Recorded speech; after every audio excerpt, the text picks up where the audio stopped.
Offstagers, hopefully, if you are listening to this episode, you know this is a part 2. It's a continuation of the last episode on the topic of leveraging and up-leveling the words we use in our communications at arts organizations to make those words work harder for us. As I said before in the last episode, this is a topic that is the singular most important thing you can do, in my opinion at least, if you want to increase ticket sales, grow subscriptions, grow donations, if you want to grow your audience and donor base. So if you haven't listened to part 1 yet, I highly recommend you go back and start there. There is a lot of context and just a ton of important tips and high value for you there. That episode is called Do This One Thing to Make the Biggest Difference in Your Sales and Fundraising. And it's literally the episode right before this one. So go there now if you haven't listened to that one yet. So I don't know, maybe if you're listening to this, you have listened to part 1, or here you are now, people think copywriting is not sexy, but it is. It is sexy. Like, we need a t-shirt or something. Strong copywriting is sexy. Maybe that t-shirt already exists somewhere, but it's probably next to the t-shirt that says data is sexy, but I digress. It says a lot about the kind of t-shirts I want, I guess. But anyways, the point is, I talked about this in the last episode, the part 1, and that's to say that if I had to answer the question, what's the one thing arts organizations can do? So many of you ask a version of this to me. What's the one thing I can do to increase sales and donations? It would be this topic of copywriting. The longer answer is that I think there's more than one thing, but for everyone who's like, if you had to pick just one, this is it. This is that topic. Why? Because we arts managers, arts organizations, arts administrators use written word so much in everything we do, no matter your artistic discipline, symphonies, operas, orchestras, chamber ensembles, theaters, museums, other visitor-based cultural institutions, you name it, dance companies, we use the written word everywhere. So I listed these in part 1, but to name them again, website, first and foremost, more people visit the website than we serve via any other means. So the copy plus writing copy for the user, so important here. Program book. If you're at an exhibit-based institution or visitor-based institution, that's the object labels. Social media, of course, for all of us, multiple channels there. Press releases. So many press releases are just really, I'm pausing, but the word is sterile is what was coming to mind, like very clinical. There's so much we can do to better up-level the copywriting there. Email blast, no matter whether that's for marketing or fundraising, every piece of marketing and fundraising collateral. So that's postcards, season brochures, all the donor communications, solicitations, appeal letters, acknowledgement letters. So that's another one that can be pretty sterile. Donor benefits, emails, brochures, campaign case for support, website again on all the fundraising side. And then, of course, digital ads. And then I already mentioned the social media feeds themselves and on and on and on. It's just that we use words more than anything that we do. We use words everywhere. And the choices we make, the word choices, are so important. You know, the adage is just so true. The pen is mightier than the sword. I don't know if any of you out there are using swords, but the pen is mightier. And I guess another thing I should say is that the pen is a whole lot cheaper than the sword. Okay, I got to get off this analogy, but I've been there. The point is, when I was chief executive at an orchestra, we had zero money when I first started. I've talked about this before, but zero. And so for anybody who, feels like that right now, like, I got nothing, Aubrey, like, then take notes. And the freebie for the episode helps you with the cheat sheet, so you don't have to take notes, but I'll share more on that in a second. The idea is just that it's the best free solution to really work on the skill of copywriting. And if you're part of a team, have everybody on your team work on that too, the different people who are responsible for writing different things. So I've just felt the pain where I felt like I had no options, no money. And I'm telling you, here's an option. Best ROI period out there. So if you are either in the camp of wanting one thing to improve your sales and donations this year, or in the camp of we have no money, these 2 episodes are your ticket. The last episode plus this episode right here. Before we get going, if you know someone or are thinking of someone in your mind right now and are like, this could be helpful to them, or, so-and-so should really hear this, do me a favor, do your organization a favor, and do the field a favor and share it with them. Because I am here to tell you that if you get super serious about your copywriting, it will make a difference at a cost to you of literally $0. So copywriting is super sexy. Print the t-shirts, folks, because increasing sales and donations is sexy. Definitely in my book. There are no excuses. It's just plain old skill building, and I am here to help you do that. So, part 2 on copywriting. Let's get it going. I'm Aubrey Bergauer, and welcome to my podcast. I'm known in the arts world for being customer-centric, data-obsessed, and for growing revenue. The arts are my vehicle to make the change I want to see in this world, like creating places of belonging, pursuing gender and racial equality, developing high-performing teams and leaders, and leveraging technology to elevate our work. I've been called the Steve Jobs of classical music and the Sheryl Sandberg of the symphony. I've held offstage roles managing millions of dollars in revenue at major institutions, and as chief executive of an orchestra where we doubled the size of the audience and nearly quadrupled the donor base. And now I'm here to help you achieve that same kind of success.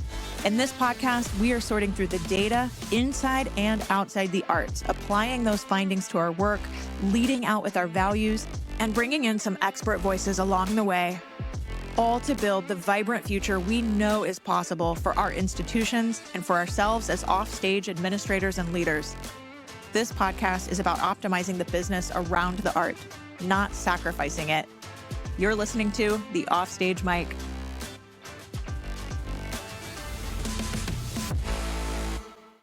Have you read CoreStorm's new State of the Arts report yet?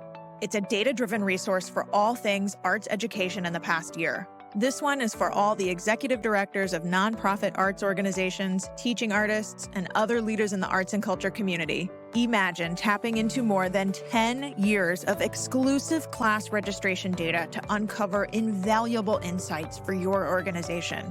CoreStorm has done the legwork so you can make informed decisions. Things like what day and time is best to hold your class, when do most people register, and which digital marketing channel is most effective. Discover the successes and strategies of arts education programs that not only weathered the pandemic storm, but are thriving. Yes, you heard that right, thriving. I love that the State of the Arts report shares exclusive data from the top class registration software company, CoreStorm.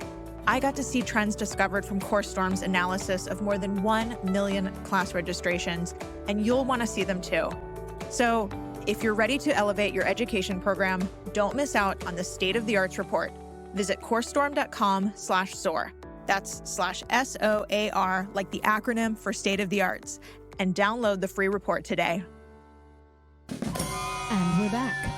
Today on Top Tunes, the music production... Is it just me, or does this sound terrible? Wait, I think I heard of someone who might be able to help us. There's this company called Novo Music. They provide across-the-board audio solutions, from recording repair to audio editing to original music and sound design and beyond. Well, what are we waiting for? Today on Top Tunes, the Now music... that's better. Novo Music, conducting your creative vision. Find out more at novomusic.co. So here we go. In total, last episode plus this episode, altogether, I am sharing 9 copywriting tips for you. This is not an exhaustive list of all you can do, but there is a lot of good value here. So we're sticking to 9 tips to get you going and to start driving more emotional connections and ultimately that desired behavior. And the desired behavior is ticket sales, subscriptions, donations, or in the case of PR, press releases, that desired behavior is coverage, is a story being told about you, inspiring that desired behavior.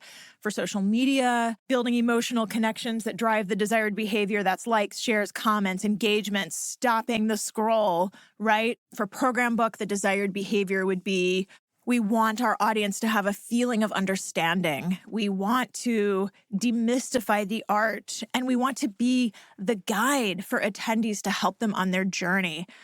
We could do a whole other episode on the idea of people reading the program book should feel like it's their trusted guide, as opposed to a distant scholarly publication of some sort, right? Okay, whole other episode someday. The point is our copy and the words we used are to elicit an emotional response that drives a desired behavior. That's why we're here. That's why we're covering this. That's why I think it's so important. So, okay, quick review on part 1, just to really quickly list it down. The first 4 tips I gave in the last episode were, number 1, talk like your customers talk.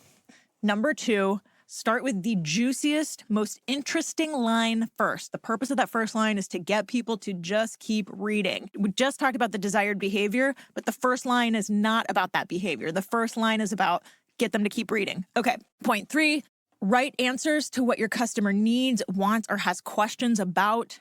Do that in your copy. And 4, add urgency. So again, if this is all new to you, go back, listen to the last episode. It's all spelled out with tons of examples, details, and explanations of what to do and not to do.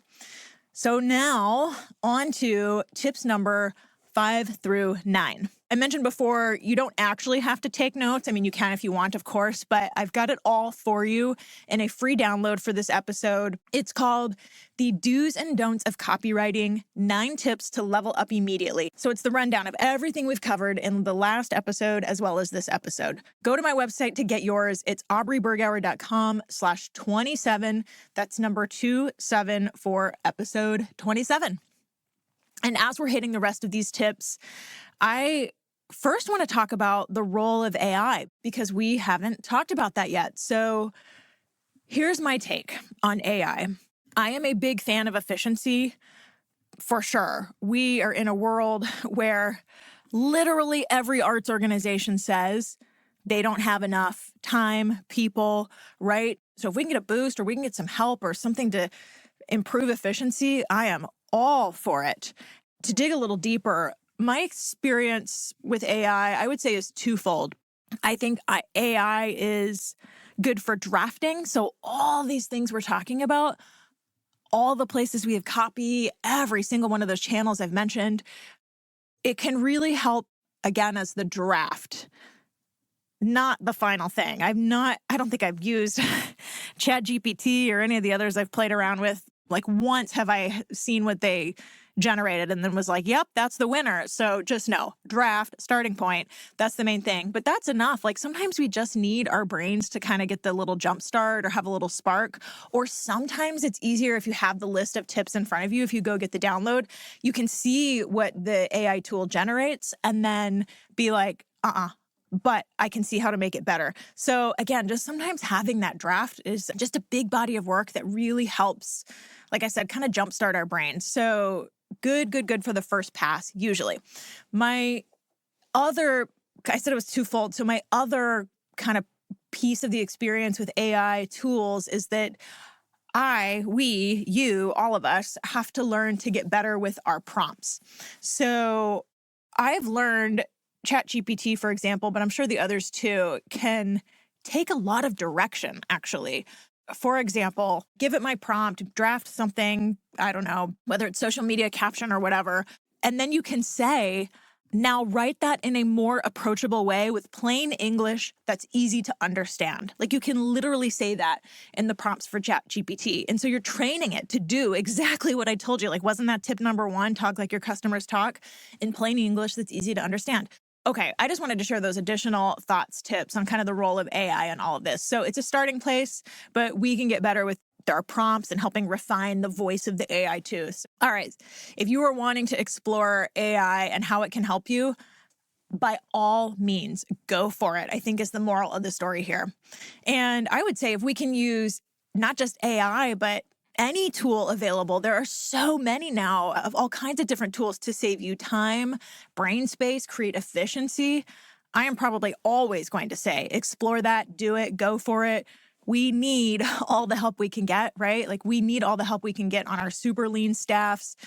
Plus, I guess probably every business in any sector wants to be more efficient, wants to get a leg up. So in that sense, all of this is not particularly unique to nonprofits or arts managers or arts organizations for that matter. Okay, and I just want to share, I was just recently reading, before recording this episode, HubSpot's 2024 State of Marketing Report. And this is all about the different marketing trends. And they just recently released this if you're listening to this episode. kind of around the time it comes out. And this is what they said on efficiency. They said, quote, efficiency leads to innovative, more human marketing. I think that's really, in some ways, profound. I don't mean to be too dramatic about it, but efficiency leads to innovative, more human marketing. I mean, that's exactly what we're going for here. The report goes on to say, quote, today, marketers have a new assistant to help with everyday tasks: brainstorming, research, content creation, data analysis, reporting, and automation. Your friendly neighborhood AI tool. And so, I was talking about the prompts and getting better at the prompts. You could even say, here's the concert program, insert all the info, performers, all that kind of stuff. And you can say as your prompt, brainstorm 20 different potential titles for this concert. I think that's so cool. And then even if it doesn't nail it, you are reading that list and you have just, I keep coming back to this word jump-started. You've just jump-started your own brain. It puts you in the critical and creative, that combination of critical and creative thinking space so that your brain is working in the background. And by the time you read that list and get to idea number 20, you will have others coming to mind. If you don't believe me, try it. It just is going to spur new and more ideas for you. Honestly, I am working on this myself. I have to confess, the default in me is often the old way that relies 100% on myself or somebody else on my team or their own creativity or my own creativity. And that is actually holding me back, holding us back. When I think about jumpstarting my own creativity, that's an advantage plus a time saver. So I am playing around with AI myself a little bit, trying to get better at it, trying to push myself in this area because I see the benefits. And then lastly, the tech is only going to get better, right? This technology is not going away for sure.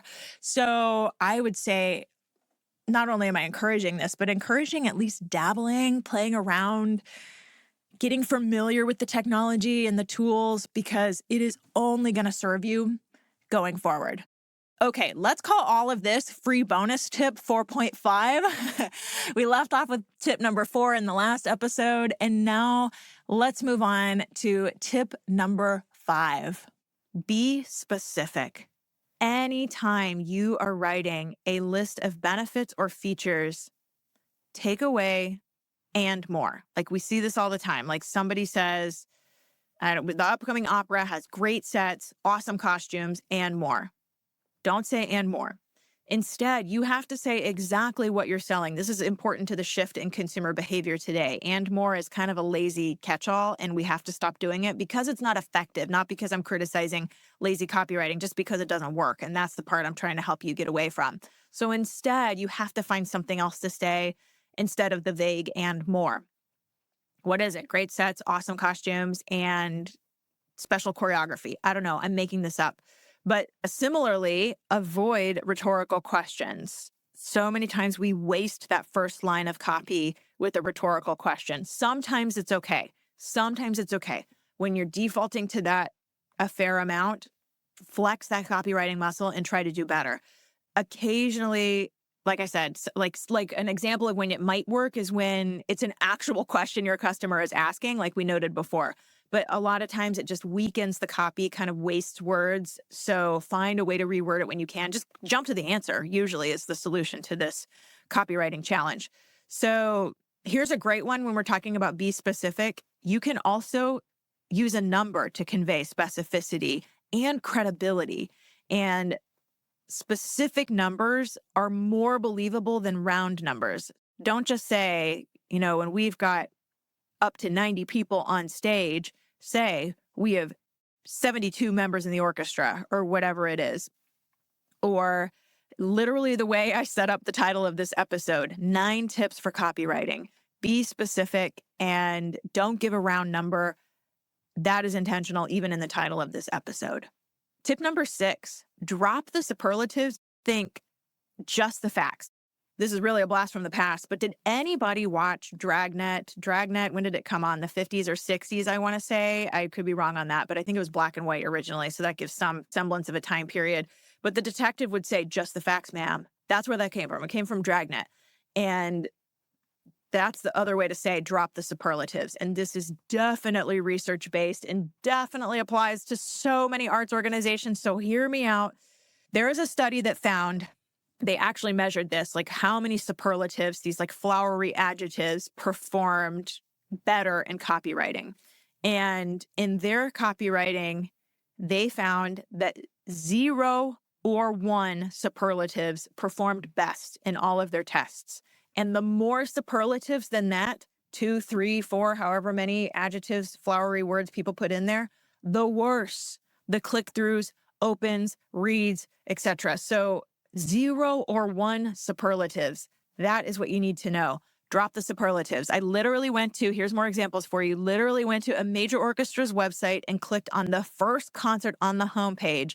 And this is what that landing page said. Clicked on the whatever they were promoting on the homepage, took me to this landing page for the concert, the program overview page. And it said, quote, 2 orchestral innovators tackle the complexities of the human condition. Richard Strauss' passionate and provocative symphony poems plumb the psychological depths of his literary sources. Maurice Ravel wrote his dark and intense piano concerto for the left hand because the Austrian pianist who commissioned it lost his right arm in World War I. The warped and tender waltzes of La Valse are the Frenchman's response to the dream of Viennese refinement in a murderous age. Okay, first of all, that's a lot of words. Second of all, that is a lot of superlatives. So I will say, to give credit, the second sentence is actually really good. Maurice Ravel wrote his dark and intense piano concerto for the left hand because the Austrian pianist who commissioned it lost his right arm in World War I. I would say there's probably more in there than needs to be. You could probably quell that a bit, drop some of these words. But why it's good is because that's an interesting fact. The work is cool. It uses words that are more understandable. Oh, it's for the left hand. Oh, because the person who commissioned it had lost his right arm, so he needed only his left hand. So that's pretty good, but it's buried in the middle of this big, long paragraph. So drop the superlatives. Also, just to be crystal clear, words like world-class and beloved are definitely superlatives, and you should definitely stop using those words. It goes back to point 1 on using language like how your customers actually talk. What do people actually say? They say words like awesome or crazy or best. Like, just talk like people talk and use interesting facts. That's definitely better and easier to understand than Viennese refinement in a murderous age. Like I said, this was literally the first orchestra website I went to, literally clicked on the first thing on the first page. This stuff is just pervasive. So I really am not trying to throw shade or throw anybody under the bus. It's just not effective copywriting. So here are these examples to try to help understand what's happening and what we can do to be more effective, to drive results. That's what the copywriting is all about, driving the results we need. Tip number 7 of 9, use the active voice, not the passive voice. So for example, a social media post that says something like, the orchestra shines under the baton of conductor name. That's passive. Versus, they make it look effortless. That's more active. It's also a little juicier. It's a better hook. Or they did this on just 2 rehearsals. That one line brings together a lot of these other points. It's active. It's a specific number, 2 rehearsals. Plus, it's a fact matching the point on being specific. Plus, there's no false enthusiasm. It's talking like your customers talk, like that one line. They did this on just 2 rehearsals. That is a much more powerful line of copy. And, it's so funny because we internally in the arts, especially in the orchestra world, we're almost never impressed by an orchestra doing a performance after just 2 or 3 rehearsals because we know they do it all the time, like literally week after week, right? But customers don't know that. And it just makes me think about, this is about using the active voice, but the sub-tip would be, don't be afraid to say the things that feel obvious to us, but they're not obvious to our customers. I've been thinking so much about Caitlin Clark lately. Like for anybody who's been following the Caitlin Clark phenomenon, nobody is saying, yeah, but she scores over 40 points every game, so it's old hat now, right? Like nobody is saying like she's old news because she excels every single time and she does it every single time. That's not the topic of conversation with her. The topic of conversation with her is like, holy cow, she's exceptional. So the things that really do make our artists so exceptional, like talk about it. Nobody is saying Simone Biles landed the most difficult vault ever done in women's gymnastics. Again, snooze fest, right? Like both of those examples are of greatness because they do it again and again. And it is the same with our artists. They just did that on 2 rehearsals. active voice. One more I just thought of. Somebody was telling me, this was a few years ago, but somebody was telling me about their friend watching Long Long play piano on YouTube for the first time. They did not know him. They didn't know who he was. And my friend had shown this video to their friend. Okay. I don't know what the copy on that. I'm going to tell you what the friend said. Talk about talking like your patrons talk or your customers talk. I'm going to tell you what they said in a moment. But instead, what I did as this was coming to mind in preparation for this episode, I go back to Instagram, open it up, and I thought, okay, let's just see what posts are talking about a piano player. All right, here's what I got. First 2 posts I came across talking about a piano player. Quote, experience the striking stage presence and jaw-dropping bravura of Yefim Bronfman in a solo recital. On the program, and then list of composers. Next one. I keep scrolling, a couple more later, another pianist. Beatrice Rana and conductor name on stage with insert big orchestra name, performing insert piece of music name at insert venue name this past weekend. Like, do you think the friend said that when this person watched Long Long play for the first time, which, by the way, is what we want happening on our social channels, whether that's YouTube or Instagram or wherever? Do you think the friend said that? Like, wow, look at that jaw-dropping bravura. No. The friend said, wow, his hands are blurry. Like he is playing so fast, his hands are blurry. That's active voice. That's actually what the customer is thinking or saying. It's such a better line of copy that could have gone for any of these pianists I just used the examples of. Wow, their hands are blurry. Like so much stronger than these other words. These are actual examples in my feed 2 seconds after I open the app. Okay. Use active voice, not passive voice. Tip number 8 of 9, use white space. Okay, this is now more important off of social media. It's definitely important on social media. You need line breaks and things like that. But this is all kinds of other copy we write as well. So we need to help our copy look clean, look uncluttered, and create visual balance and breathing room. This is important because we need people to understand and take action. We're trying to drive an emotional reaction to drive the desired behavior, right? So we need our white space to help us do that, to help somebody's brain process what we're writing in as little time as possible. We're talking milliseconds or seconds, right? So the white space helps us do that. That means add in space between sections of the email or website, lots of paragraph breaks. Sometimes even in my own copy, it's treating a sentence like a paragraph, right? You write a sentence, basically a paragraph break after that. This is by design. It's so people can process what they're reading. And another way to say this is that people skim. They don't read, they skim. So help them skim. If you want to increase conversions, you have to help them read less. Like maybe this sounds counterintuitive, but it's not. People are going to do what they're going to do, right? So help them get what they need or want in the shortest amount of time possible. White space helps with that. I see so many postcards and brochures that come in the mail. It's kind of season brochure time right now as I'm recording this. And it is a sea of black type. This is bad copywriting. I know you have a lot to say.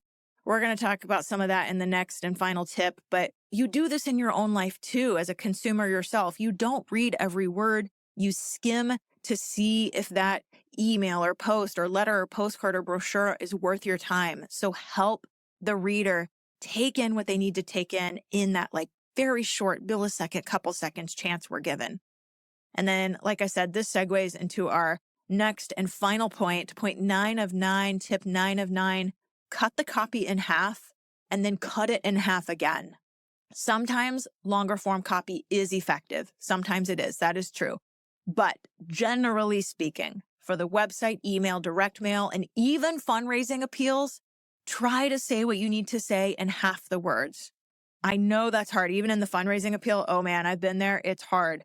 But again, most people aren't really reading. So it is a skill to be able to cut it in half and cut it in half again. Anybody who's worked for me has definitely heard me say this, cut it in half. So I'm just a long time broken record on this. There is so much more to say on this topic. Just recently in one of my Academy office hours, a participant brought their appeal letter to the office hours and said, can we look at this together? Can we talk about what to cut? And there's a lot more to say also. We also looked at like what the research says about storytelling and how to do that well across channels. There is so much more to say on this topic of copywriting, but before we call it, I've got one more. Let's call it the bonus 10th tip. And that is that practice makes perfect. Doing all of this is not easy, definitely not easy at the beginning. And that is why great copywriting is a skill. It takes work to do all these things. It takes mental work, mental capacity, some mental gymnastics. It takes brainstorming. It definitely takes iteration. You have to write, you have to rewrite, you have to cut, you have to try it again, brainstorm a bunch of different versions of the headline or the hook. Like that's work. It takes being able to cut things that are good, not great. That's hard too. Cutting in half is hard because, you get really attached to what you're saying. And I definitely do this myself. So for sure, constantly working on this. It means you can't always bang it out in 2 seconds. And I think so often in the arts, we're having to bang it out in 2 seconds because we don't have time. It's due tomorrow. It's due yesterday, basically. So it makes it hard to just take the time to really try to build the muscles to do this. But keep practicing, keep building those chops. It will pay off. I can promise you that. And that is why big brands and ad agencies, they have people solely dedicated to copywriting. Like it's their full title, full job, copywriter. They know the words we use are so critically important to motivate action. We at arts organizations use words in so many places, and being strategic about the words you use makes the biggest difference to your bottom line. All right, folks, I hope you found these last 2 episodes really packed with actionable tips to immediately increase your sales and donations via the words you use in your copywriting. I want you to have all the tips from this episode and the last episode, parts 1 and 2 on this topic of copywriting at your fingertips. That way, next time you are writing something, whether that's for website, collateral, brochure, social media, fundraising appeal, a letter, email, whatever, you can refer to these pointers and level up what you're putting out into the world to get the results you want and need. Go to my website and get your free download. It's called Do's and Don'ts of Copywriting, 9 Tips to Level Up Immediately. Head to www.aubreybergauer.com/27. That's number 27 for episode 27. And to best use this download, I would say next time you're writing something for your organization, my recommendation is either to first look at the list, scan the tips, and then instantly that puts your brain in the right brain space to write great copy. And of course, you can refer to the tips and guide as you go. Or if you have something already written, like web pages, for example, the other recommendation or option is to use the tips and compare against what's already there so you can make smart, better choices about what to keep, what to cut, and what to modify so that that copy is working harder for you. Again, it's aubreybergauer.com/27, number 27 for episode 27. That's all for today, folks. Thanks so much for listening. And if you like what you heard here, hit that button to follow or subscribe to this podcast. If you're new, welcome. I am so glad you made it. And if you've been listening for a while, I love so much that you are getting value from this. So if that's you, please take just 2 seconds to leave a quick 1-tap rating. Full-on review isn't even required if you're short on time. To all of you, once more, thanks again. I'll see you next time right here on the Offstage Mic. The Offstage Mic was produced by me, Aubrey Bergauer, and edited by Novo Music, an audio production company of all women audio engineers and musicians. Additional podcast support comes from the Changing the Narrative team and social media brand management by Classical Content. This is a production of Changing the Narrative.